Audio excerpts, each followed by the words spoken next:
It's your favorite auntie uncle, America's favorite auntie uncle, Miss D, aka Darnell, Sippin with Miss D, OUTPour Productions, and I am coming to you live in Atlanta, bitches, with the one, the only, the icon, Mr.Cali himself. What's up, Mr. Cali? What's up? How are you, love? Thank you, love. Thank you for having me. Thank you for having me.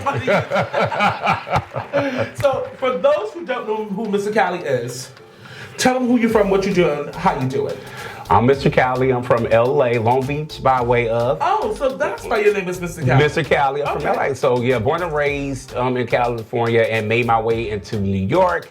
New York is where I actually started doing, porn and so on. So it all happened right about New York, getting the boys. You know what I'm saying? Getting the boys. Always disturbs the boy. The boys. Not really disturbs, but get you wrapped up in shit that you're not supposed to be wrapped Absolutely. up in. Well, you probably wanted to be wrapped up in. I was doing my thing. You're from the capital of porn. Yeah. When you were younger. Yes. Were you always into the freaky stuff? Were you always into like porn? Were you always a hot, like, when they be, I'm a bitch of a certain age. So I come from people being like, he hot, he nasty. Well, I got hot and nasty, but I was mad innocent when I first started. You know what I'm saying? I actually was a late bloomer. Started having sex like 19, 20. Seriously. And my first time was a threesome, so it was a boy and a girl. So I want to see what I liked. Okay, so can we get into that? How did that come about? I was in college. I was, Wait, so you didn't have sex all the way to college? I waited. So the story is that, some people either they want more sex or they don't. And I feel like at that point, I got a lot of guys in high school trying to, have sex with me. I didn't know what I liked, for sure. Okay. So I said to myself, let me wait and see what I like. So what did you have sex with first in the threesome? Who did you have sex with? Okay, so I kissed the girl first and had sex with the guy, and then she joined. She was a freak like that. She was the one that put it together. So was she white? Can I ask? No. She was a sister, but she was half breed, beautiful girl. Oh, that's right. She had a little freak in her. You moved to New York City. What age did you move to New York City? I was like 28 when I moved to New York City. I waited. Yeah, I was grown. See, my mom and my parents. I have parents that I love dearly, and I just felt like I couldn't leave them. I was living for them at the time. Yes. And then I said to myself, you know what? Nothing's happening in LA. I've been here trying to make it on my own, and then I feel like I had someone or people kind of holding me back, which I'm sorry to say was my parents. I mean, and your family could do that. They're supposed to nurture you. I think it's a part of nurturing. Absolutely. I don't think that they know that they're doing it mentally. No, not at all. Mentally doing it to you, really, but Absolutely. It's just a part of nurturing, nesting, Absolutely. Are you the only child? No, I have 3 sisters. So I'm the only boy. You're the only and they treat me like a baby the whole time. And are you the youngest or are you the oldest? I'm the second oldest. Okay. Yeah, and I have a sister that's 5 years older, so we didn't grow up together like that. I'm the only boy, and that dynamic is that, he got what he wanted, then the girls would get upset with me because I have my own room all the time. I always had everything first or whatever. But that's how you're supposed to treat the boys. Aren't you supposed to? But I feel like that's kind of looking back at it. That's how you're supposed to treat the trade. And they treated me like trade too. So that was my mental mind, is that I'm gonna get what I fucking want, and then you can, do what you want to do afterwards. So that's what it was. So were you doing movies before you moved from Cali to New York? No, not at all. No, I was a normal guy, went to school, dropped out of school, wasn't for me. I tried, working. I always had a job, but I would keep it for like 3-6 months or something, because I hated working for other people. It was something else that you could be doing to make some money. Absolutely, and I'm an entertainer. I love to sing. You guys will understand that. At the end, I love to sing, and I was working on music, doing background. Look, I'm an LA boy, so we was always doing background, extras. Right, it's easy for you to get in without the New York. The whole New York wall is very different than the LA wall. Absolutely. When you got to New York, what was the first thing you did when you got to New York? What's the first thing you learned about New York? So New York was aggressive as hell. So LA, we real chill, sunshine state. We're like, we'll get there when we get there. No. In New York, they was like, you better get here now or you don't have a job. Right. Or, it's just like, I could see with the energy of people going in Times Square, how people walking like this, and they're going like this, and I'm walking slow. Somebody's stepping on my shoe, somebody's pushing me to the side, and not saying excuse me. It's not that they're rude. It's that they got 3 jobs and shit. Like, they trying to live in this economy, which was very high. So when did you first discover that you wanted to do porn or you could do porn? Because that's a big leap to have a regular life in California, to New York. Who went after you to be in porn? Like, how did you get? So I was on the party lines, and I was on the dating lines. I had people offering me to, do escorting work and shit like that. And then I was like, really people used to be offer. on there like, hey, absolutely, we looking for people to do porn on the chat absolutely. line. So when they came to you, so is that how you learned how to get into porn from the fucking from people telling me, you're sexy or this, you should do this, you should do that. I took a few clients off of there, and then I said to myself, why not? Like, why? I needed the money. Right. I went homeless at the time in New York. Right. Things didn't go that well. I needed money. Right. I needed money, and I wasn't going back home to my parents for them to be like, oh, I told you so, and so on. And so I made my way, and so from there I did my first feature, 2013. And so you're just like freshly new in porn. Well, some people think freshly, but see, 2013 is not so new, but it could be. Absolutely. Oh no, I'm definitely not as seasoned as a lot of people that you thought. That's still fresh. I just did a lot of work. I was just going. Yeah. When I see and I look and I know that I have watched you and played with my pussy before. Play with my pussy stick and Hey, ain't nothing wrong with the play. To Mr.Cali. I'm fucking honored that you're even sitting here. I noticed that the first thing when you do go look for you or search you on Pornhub though is a fisting. Did you know that? In that video, well, you know what? I did that 2 years ago. I don't. Sometimes I do. You're fisting this white man. Yeah. Now, were you initially into or would ever thought about stuff like that? I actually had private clients that I've done. So like that wanted fisting. So are you a professional fister? Yeah, I know what I'm doing. Professional fister. It's a fetish, yo. It's a fetish, and it pays bills. So. I was just asking Rob, not to put Rob out there, but I was just asking Rob, like, I've had a guy do 1 finger, 2 finger, 3 fingers. Like, well, is that pre-fist? What's pre-fist? It's training you to take training day. There we go, training day. If you know that you like to be fisted, you probably have to be relatively clean. Yeah, you have to. Absolutely. For me to do it, you probably know how to clean yourself the best. Yes, absolutely. Right? No eating. When did you know that you were well endowed? Because I like to say endowed. Because there's big dick. Yeah. And then there's well endowed. So at that time, I didn't have sex much, right? So my first time. You bred your penis that way. There we go. So for some time, in high school, I played sports. I was in the shower room sometimes, and some guys there. We would be in the shower room and, they're laughing at my, elephant trunk. That's what they called it. Because people look down at being uncut. Because I can't They kept looking at my shit. I'm uncut. And this is but my dick was always bigger than theirs. So that's why I was like, but you're laughing at me. Men who are uncut, no matter what size they are, they have a certain length and a certain girth. Looking at other guys, knowing that theirs was smaller. That's basically how that was. I talked about this on the radio show the other day. I had looked. I looked. The answer that you looked at. I looked at other guys. What you call it, and not in a gay way. Not in a gay way.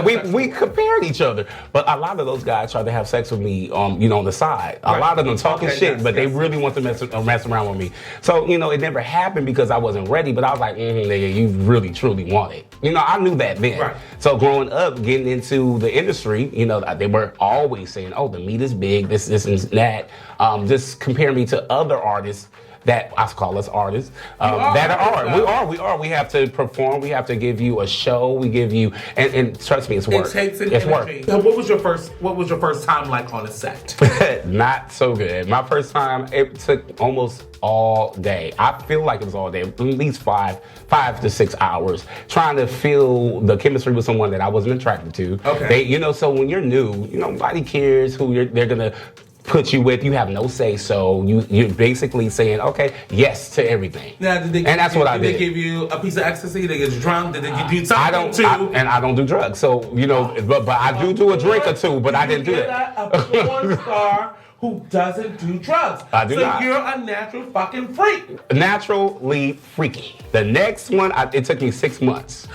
Because I was scared. I was like, maybe can't do this, but I needed the money again. Right. And I went to Breeder Raw, and that's where I basically did Toys for Cops. You started. That's when I started getting a name. Yeah, exactly. So I'll say 2014 for my real start. But I did my first video in 2013. So yeah. What was it like when you got to Breed It Raw? Because Breed It Raw had fun. I liked all the actors. We had a great time. We're based in Atlanta because of the owner. Q stays out here, so he would go back bi-coastal. He would go back from LA to New York, get the best scenes from different areas. You were saying your first time doing the company that you exploded with. Literally exploded with was Raw Breeders.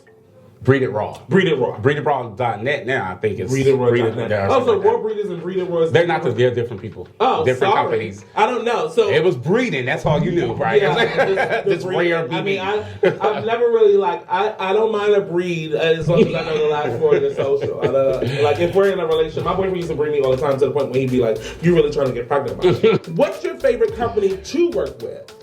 You know what? I've always been a free agent, so it hasn't been a favor for me.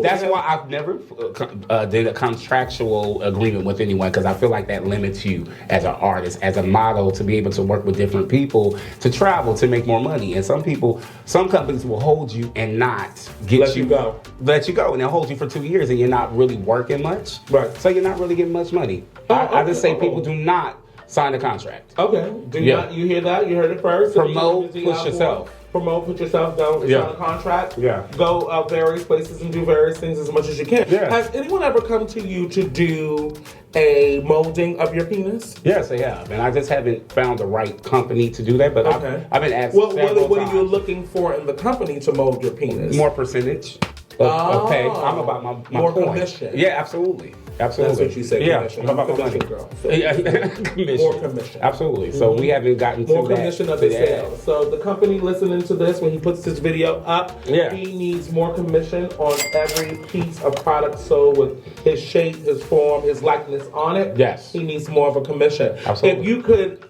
get into a line of toys, what would you want to toy? Would you do your ass and your dick, or it's just your dick? Just my dick, and I would like to do a fleshlight or something like that, or whatever. Okay. Yeah, I would like to do something like that. They might have to put the stuff in your ass to formulate that's fine too. That's fine too. It's a toy, so whatever they get off on, and it pays the bills, I'm okay with that. Your favorite thing to do on the set? My favorite thing to do is with someone, like we're in the section. I love to fuck. Like that's like my favorite thing to do. I love eating ass, but like after I eat the ass, you better be ready, because I want to fuck and get it in. You know, I think that's most. I would say trade. You're very trading. Most trade that eats ass is to eat the ass to fuck you. Fuck. Now I've had someone like play games and like hit me over there. Like this other day, I'll tell you about this little story real quick. He hit me up, FaceTime me, showing me ass, and he was a cutie, body nice or whatever. He was like, "Yeah, I want you to fuck me." I get there, I eat his ass, and he's like, I just wanted you to come and cuddle me. Like I'm listening like, are you serious? You know, I have a lot to do today. I actually stopped everything to chill with your little ass, and then you do that. Put that bitch on that pissed me off. I'm not gonna give him them names. Give me that bitch's name. This nigga said, eating his ass, he sucked my dick. He sucked my dick, okay. But I was really ready to bust. Please, bye. Bust. And he begged me to come. So I'm like, what the fuck is wrong with you? And he could not take the dick. And maybe that's what it was. No, he definitely couldn't, because I tried for a little bit, and he was like, let's cuddle. Yeah, I'm like, no. He didn't want you to bleed. Have you ever been bled, shitted on? Have you ever been... All the above. Shit, piss, waste on me. Like, I had a situation where I was on set, and he was riding my dick, and then it said, whoosh, like all the insides. Like, not just... You know, all the rinsing and the water, everything came out on me twice, not once. And we stopped. Did he keep it empty? Oh, it was a lot of water. Oh, so he had to leave that there. 2 ounces. 2 ounces of water, because the first time it was water and everything else. It wasn't just water. It was like everything that was in the intestines. I was like, what's going on? So we, took a break. He went and dished for like another hour. He said he was ready. We went back to that position. And it happened again. It was more than the first time. So I was like, he probably was nervous. Yeah, I probably. mean, when you see, you see a dick like yours, it's girthy, it's uncut, it's massive. It's like, you get nervous. So you think that's nerves? Yes. Or lack of cleaning? It's nerves. Okay. It's nerves. Okay. Nerves. It's nervousness. What's the biggest misconception about Mr. Cali? Well, like we discussed earlier about the drugs and, that I'm just a nasty freak all the time. I have family. I take care of my father, whom I love very much. My mother passed, so I put all my energy into him. I have nieces and nephews that love me and respect me, my aunties. Like, I'm a family man. Right. And so the misconception is that I'm always in somebody's hotel fucking ducking and licking and sticking. I'm not always doing that all the time. Now, I do have fun. Right. However, money comes first, which takes care of me, my father, my family. Right. And so that's what it would be. What's the biggest, what's the most outrageous offer you have gotten? From like your fans, people, the public, because you are a public figure. Yeah, I get a lot of Right. DMs of, wanted to do some work, like want to do my OnlyFans, or they don't want to show their face, they want to put a mask on. I feel like if you're going to do anything, why not own who you are? I want to be with people that know and, are prepared to do this. Because if you do this, it's going to follow you for the rest of your life. What do you do with that? But be who you are, own who you are, so people won't have this misunderstanding about you. If you can't show your face, you can't be who you are, most people are not going to fuck with you. People fuck with me because I don't give a fuck. My father knows. He came to my birthday party at the gay club and got hit on.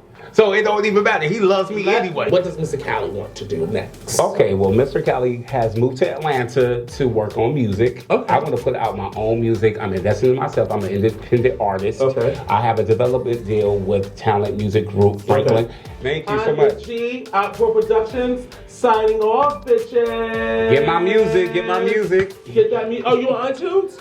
What's that? iTunes? It's coming out very soon. iTunes Very coming soon, soon. very Mr. Cali, soon. get his music. Okay, Yes. get his music, his porn, get his toy, his sex toy. He doesn't mind being shitted on and breathed on and all the rest of that. I cool do shit. mind. That's not what you said on Instagram. Sippin' Tea with Miss D, OUTPour Productions. Thank you. Love you guys.